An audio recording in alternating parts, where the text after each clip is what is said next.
हमारे हिंदू धर्म में दोस्तों एक से एक त्योहार है और एक से एक त्योहार के उनके सारे उपकरण भी है। कोई भी त्योहार आपको किसी से कम नहीं आंका जा सकता है। मकर संक्रांति जो माघ मास के मकर में लगती है, जो कहा जाता है कि सूर्य दक्षिणायन से होकर उत्तरायण की तरफ आते हैं और इसी में और हम लोगों को एक नकारात्मक ऊर्जा से सकारात्मक ऊर्जा तक ले जाती है। राधे राधे दोस्तों, आप सभी को मेरे चैनल व्रत एंड पर में स्वागत करती हूँ। मैंने आप सभी को मकर संक्रांति की कथा सुनाई थी।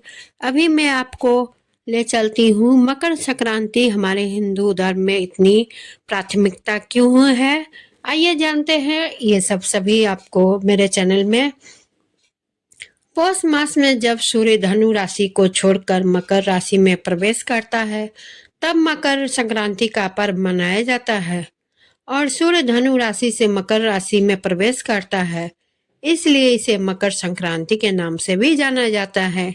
यह एकमात्र ऐसा त्योहार है जिसे संपूर्ण भारतवर्ष में मनाया जाता है, चाहे इसका नाम वो मनाने का तरीका कुछ भी हो। जी हाँ दोस्तों, अलग अलग राज्य में अलग अलग नाम दिया गया है मकर संक्रांति का। वैसे तो यह पर्व जनवरी माह की 14 तारीख को मनाया जाता है, लेकिन कभी कभी यह 15 तारीख को भी पड़ जाता है। जैसे इस साल 2026 में भी 15 को ही मनाया जाएगा। इसका कारण यह है कि संक्रांत आपको शाम से या रात से प्रवेश करने से और सुबह दोपहर तक भी रहता है, तो उदया तिथि के अनुसार ही माना जाता है, इसलिए 15 को मनाया जाता है। कि जनवरी में के 15 जनवरी में किसी एक दिन ही मकर राशि में प्रवेश करता है। इस बार यह पर्व 15 को ही मनाया जाएगा। हिंदू धर्म में माह को दो पक्षों में बांटा गया है, कृष्ण पक्ष और शुक्ल पक्ष। ठीक इसी तरह से वर्ष को भी दो आयनों में बांटा गया है, उत्तरायण और दक्षिणायन। यदि दोनों को मिला दिया जाए तो एक वर्ष पूर्ण हो जाता है। मकर राशि के दिन से सूर्य की उत्तरायण गति प्रारंभ हो जाती है, इसलिए मकर संक्रांति को उत्तरायण भी कहते हैं। हिंदू धर्म के मान्यताओं के अनुसार इस दिन भगवान विष्णु ने असुरों का अंत कर उनके सिरों को मंदार पर्वत में दबाकर युद्ध समाप्ति की घोषणा की थी। इसलिए इस मकर संक्रांति के दिन को बुराइयों और नकारात्मक को समाप्त करने का दिन भी मानते हैं। इस त्योहार को अलग अलग प्रांतों में अलग अलग नामों से जाना जाता है। तमिलनाडु में इसे पोंगल के रूप में, तो आंध्र प्रदेश, कर्नाटक और केरला में केवल संक्रांति के नाम से ही मनाया जाता है, जबकि बिहार और उत्तर प्रदेश में इस त्योहार को खिचड़ी के नाम से भी जाना जाता है। उत्तरायण को देवताओं का दिन अर्थात सकारात्मक का प्रतीक माना जाता है, इसलिए इस दिन तप, जप, दान, स्नान, श्राद्ध, तर्पण आदि धार्मिक क्रियाकलापों को विशेष महत्व दिया जाता है। ये जानते हैं अब मकर संक्रांति क्यों मनाया जाता है। यह माना जाता है कि भगवान सूर्य अपने पुत्र शनि से मिलने स्वयं उनके घर जाते हैं और शनि मकर राशि के स्वामी है, इसलिए इस दिन को मकर संक्रांति के नाम से जाना जाता है। पवित्र गंगा नदी का भी इस दिन धरती पर अवतरण हुआ था, इसलिए भी मकर संक्रांति का पर्व मनाया जाता है। महाभारत में पितामह भीष्म ने सूर्य के उत्तरायण होने पर ही स्वेच्छा से शरीर का परित्याग किया था।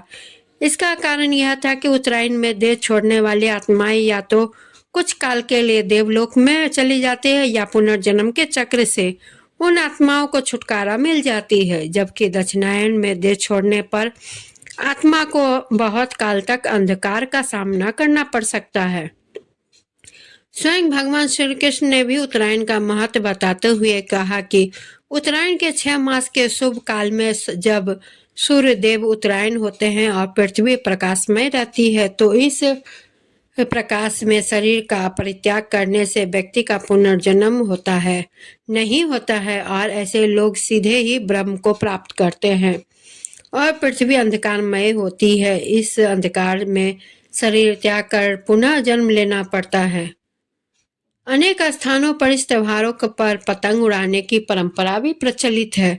लोग दिन भर अपनी छतों पर पतंग उड़ाकर हर्षोल्लास के साथ इस उत्सव का मजा लेते हैं। विशेष रूप से पतंग उड़ाने की प्रतियोगिताएं भी आयोजित की जाती है।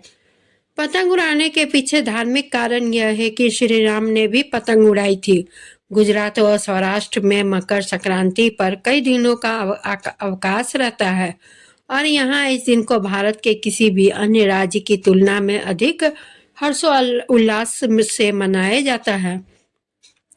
पौष मास की सर्दी के कारण हमारा शरीर कई तरह की बीमारियों से ग्रसित हो जाता है, जिसका हमें पता ही नहीं चलता और इस मौसम में त्वचा भी रूखी रूखी रहती है।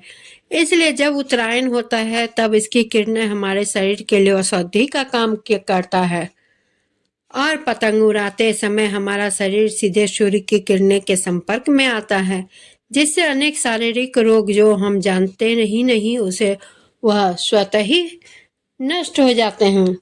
तो दोस्तों, और मकर संक्रांति का मेन और एक उद्देश्य है जो दान पुण्य, जो तिल का दान करने से इसमें देखा गया है। तिल का दान करने से घर में सकारात्मक ऊर्जा बनी रहती है और तिल सूर्यदेव को और शनिदेव को अति प्रिय है, इसलिए यह तिल का दान करना आवश्यक होता है, जिससे आप सूर्यदेव और शनिदेव आप पर प्रसन्न रहें। और इसी के साथ मैं विदा लेती हूँ। हैप्पी संक्रांति। धन्यवाद।